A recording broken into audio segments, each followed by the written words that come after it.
Next, I'd like to invite the second speaker on site government, Mior Alif.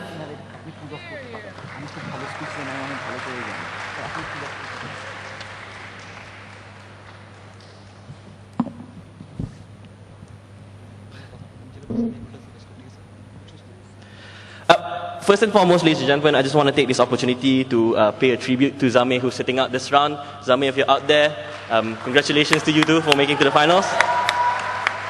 Having said that, ladies and gentlemen, members of the adjudication panel, what I'll do in today's debate is that I'll give you later two extra reasons as to why we think that an OIC parliament is actually a really good idea. I promise you that later in my speech, I'll tell you that the OIC parliament will eventually, that will happen regardless, allow the OIC to form stronger foreign policies. And this becomes especially relevant if you're talking about trying to deal with conflicts in the Middle East and conflicts everywhere else in the world. And number two, I'll also tell everyone else, and I'll share this with you, and compare why the OIC really cannot afford to get left behind by other blocs which articulate other sort of special interests, such that of the ASEAN, the EU, or the AU for that matter. Because we think that the natural evolution of any sort of international organization is for it to be able to slowly gain credibility and legitimacy through being able to articulate interests as best as they can, right? But before we go into that, I think I'll deal with our friend from Bangladesh there, the Prime Minister to be,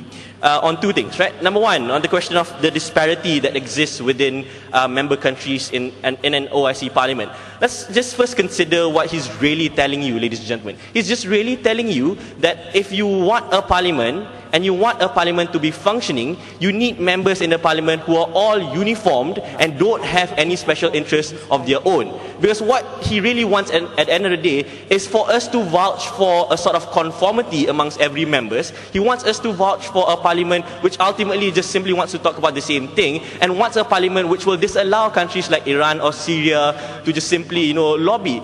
That's not it.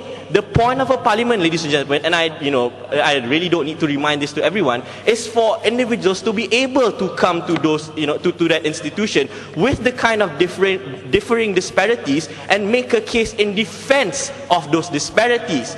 If those disparities then become convincing and those disparities become something which is worth consideration, then the parliament as an institution, all individuals who are elected to be in that parliament will then have to reside and take a vote and decide on it. But the point here, Mr. Speaker, and this is what we really want to drive through home here, is that this is much, much, much better than what is there in status quo. Because as opposed to informal discussions, as opposed to having discussions amongst foreign ministers, we think a system which allows for direct representation, and I stress this again, direct representation, which allows direct mandate from individual Muslims in Muslim nations to be transferred from those individuals to a rep into a policy, is much, much better than what is happening in status quo. But let's just twist this argument around, right? Let's just say that let's just assume that there's just so many irreconcilable differences in status quo, and we really can't do anything about it.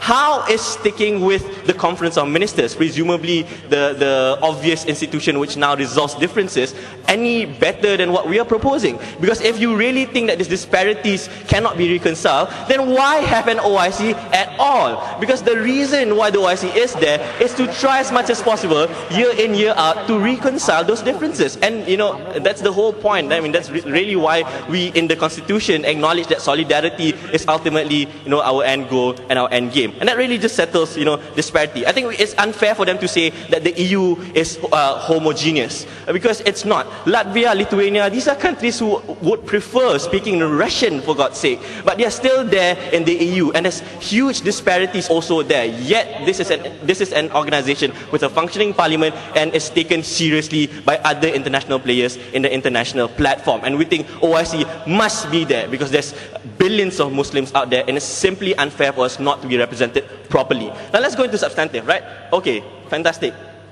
Sir, how do you think, in spite of having so much of disparity, how do you think your parliament can reconcile this disparity to a constructive level? Through parliament sessions. Thank you very much. Now let's go into substantive, right? I promise you two things, and I'll go into the first one. Why we think that, why we think an OIC Parliament would allow for stronger foreign policies to be made. I think the real key point here is the formality in the process, right? If you consider how a bill is passed, or whatever in a Parliament is passed, right? It always follows a certain process, and it's very formal to it. Countries who are interested in forming agendas or forming a bill will have to form an agenda, propose it to Parliament, debate it, and eventually get members of the Parliament to vote on it.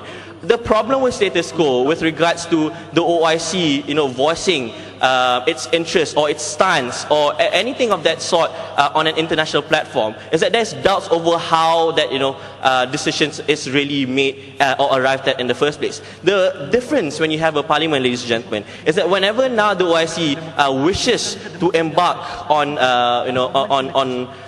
programs such as intervention programs, for example, or the division of aid onto member countries, or even the simplest thing like voicing out condemnations over certain acts which has already happened out there.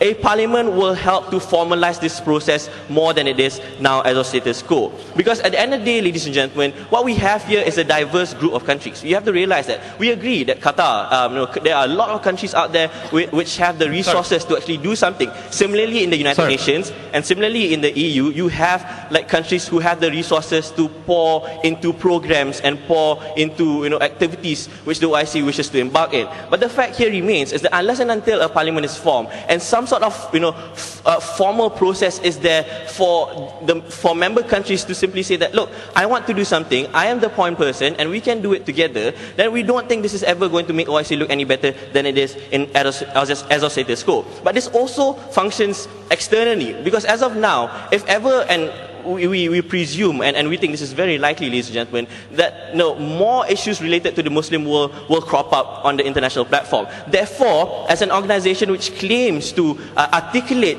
the interests of the Muslim Ummah, we think the OIC has to step up and become that point person by having that parliament and by saying that we formally now acknowledge that we have a body which can best represent us and represent us to the very end. Which then brings me to my second argument: why the OIC cannot lag behind other institutions like ASEAN, AU, and EU. Because, like I said earlier, the evolution of an international organization is for it to slowly get the ability to form institutions which can articulate their interests properly and formally. Ladies and gentlemen, the OIC is the only interest group of its kind. No one else out there claims to represent the interests of the Muslim Ummah. We think it is very unfortunate and very sad if the OIC doesn't step up and refuses to ultimately, at the end of the day, take the mantle of being the representative of the Muslim Ummah. Ladies and gentlemen, we think that the interest of all Muslims is best laid in their own hands and their own votes. Thank you very much.